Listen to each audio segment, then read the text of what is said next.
Genèse chapitre 31, Bible de Jésus-Christ. Or, Jacob entendit les discours des fils de Laban qui disaient: Jacob a pris tout ce qui appartenait à notre père, et c'est de ce qui était à notre père qu'il s'est acquis toutes ces richesses.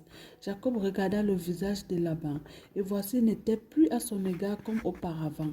Alors Yahweh dit à Jacob: Retourne au pays de tes pères, et vers ta parenté, et je serai avec toi.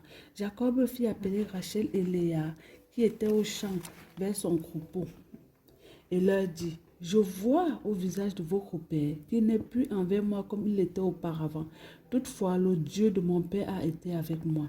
Vous savez que j'ai servi votre père de tout mon pouvoir. Mais votre père s'est moqué de moi et a changé 10 fois mon salaire. Mais Dieu ne lui a pas permis de me faire du mal. Quand il disait: les tachetés seront ton salaire, alors toutes les brebis faisaient des agneaux tachetés.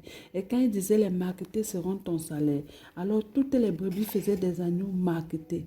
Ainsi Dieu a ôté à votre père son bétail et me l'a donné, au temps où les brebis ancraient en chaleur.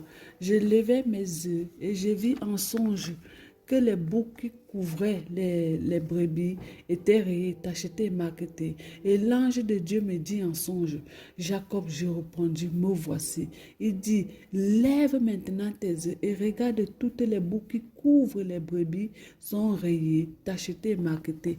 Car j'ai vu tout ce que te fait là-bas. Je suis le Dieu de Bethel, où tu oignis la pierre que tu graissas pour monument, où tu me fis un vœu. Maintenant, lève-toi, sors de ce pays et retourne au pays de ta naissance. Alors Rachel et Léa lui répondirent et dit: avons-nous encore quelques portions et quelques héritages dans la maison de nos pères? Ne nous a-t-il pas traités comme des étrangers? Car il nous a vendus et même il a mangé notre argent, car toutes les richesses que Dieu a ôtées à nos pères nous appartenaient, ainsi qu'à nos enfants. Maintenant donc, fais tout ce que Dieu t'a dit. Ainsi Jacob se leva et fit monter ses enfants et ses femmes sur des chameaux. Il amena tout son bétail et tous les biens qu'il avait acquis et tout ce qu'il possédait et qu'il avait acquis à Padam Aram pour aller vers Isaac son père au pays de Canaan.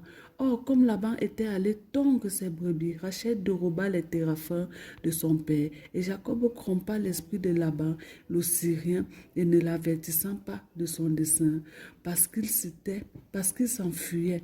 Il s'enfuit avec tout ce qui lui appartenait. Il se leva, passa le fleuve et se dirigea vers la montagne de Gala. Le troisième jour, on rapporta à Laban que Jacob s'était enfui. Alors il prit avec lui ses frères et le poursuivit 7 journées de marche et l'atteignit à la montagne de Gala. Mais Dieu apparut à Laban le Syrien en songe la nuit et lui dit: garde-toi de parler à Jacob ni en bien ni en mal. Laban donc atteignit Jacob. Jacob avait graissé ses tentes dans la montagne et Laban graissa aussi les siennes avec ses frères sur la montagne de Gala. Et Laban dit à Jacob: qu'as-tu fait? Tu as trompé mon esprit, tu as amené mes filles comme des prisonnières de guerre. Pourquoi as-tu pris la fuite secrètement? M'as-tu trompé et ne m'as-tu pas averti? Car je t'aurais laissé partir avec joie et avec des chansons au son de tambours et des harpes. Tu ne m'as pas laissé embrasser mes fils et mes filles. C'est en insensé que tu as agi. J'ai en main le pouvoir de vous faire du mal. Mais le Dieu de vos pères m'a parlé la nuit passée et m'a dit: garde-toi de ne parler à Jacob ni en bien ni en mal.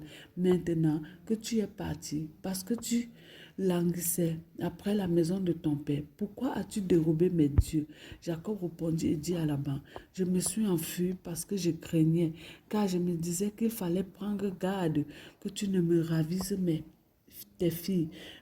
Mais celui chez qui tu trouveras tes dieux ne vivra point en présence de nos frères. Examine s'il y a chez moi quelque chose qui t'appartienne et prends-le, car Jacob ignorait que Rachel les avait dérobés. Alors Laban entra dans la tente de Jacob et dans celle de Léa et dans la tente des 2 servantes. Il ne les trouva point. Et étant sorti de la tente de Léa, il entra dans la tente de Rachel. Mais Rachel avait pris des téraphins et les avait mis dans le bas d'un chameau et s'en était assis dessus. Et Laban fouilla toute la tente et ne les trouva point. Elle dit à son père: Que mon Seigneur ne se fâche point de ce que je ne me lève pas devant lui, car j'ai ce que les femmes ont coutume d'avoir. Et il fouilla, mais il ne trouva point les téraphins. Jacob se mit en colère et querella Laban. Il reprit la parole et lui dit, « Quelle est ma transgression? Quel est mon péché pour que tu me poursuives avec tant d'ardeur? Car tu as fouillé tous mes effets, car tu trouvé des effets de ta maison. Mets-les ici devant mes frères et les tiens, et qu'ils soient juges entre nous deux. Voilà 20 années que j'ai passées chez toi. Tes brebis et tes chèvres n'ont point avorté.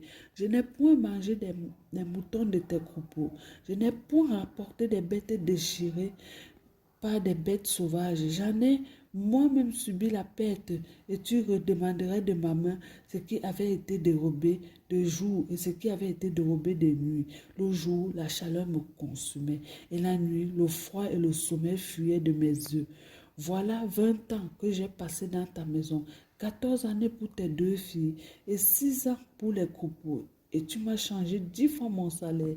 Si je n'avais pas eu pour moi le Dieu de mon père, le Dieu d'Abraham et celui que craint Isaac, certes, tu m'aurais maintenant renvoyé à vide, mais Dieu a regardé mon affliction et le travail de mes mains, et il t'a repris la nuit passée. Laban répondit à Jacob et dit, ces filles sont mes filles, et ces enfants sont mes enfants, et ces troupeaux sont mes troupeaux, et tout ce que tu vois est à moi. Et que ferai-je aujourd'hui à mes filles et aux enfants qu'elles ont enfantés? Maintenant donc viens, faisons ensemble une alliance, et qu'elles servent de témoignage entre moi et toi. Jacob prit une pierre et il agressa pour monument. Jacob dit à ses frères, ramassez des pierres, et il prit des pierres, et il en fit un morceau, et il en mangea là sur ce morceau. Laban l'appela Jéga Sadaduta, et Jacob l'appela Galette.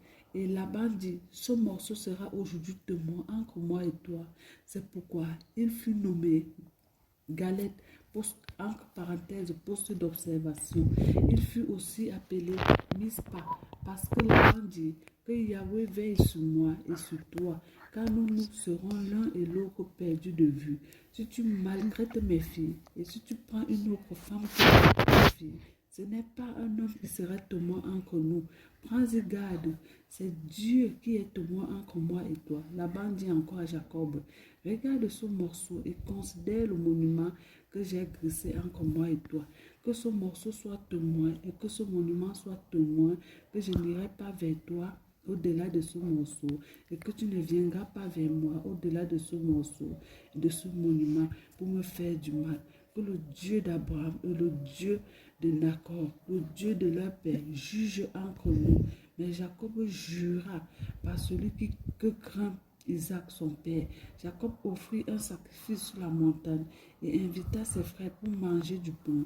Il mangea donc du pain et passait la nuit sur la montagne. Laban se leva de bon matin, embrassa ses filles et ses fils et les bénit. Ensuite, il s'en alla ainsi. Laban retourna chez lui. Béni soit le nom du Seigneur Jésus.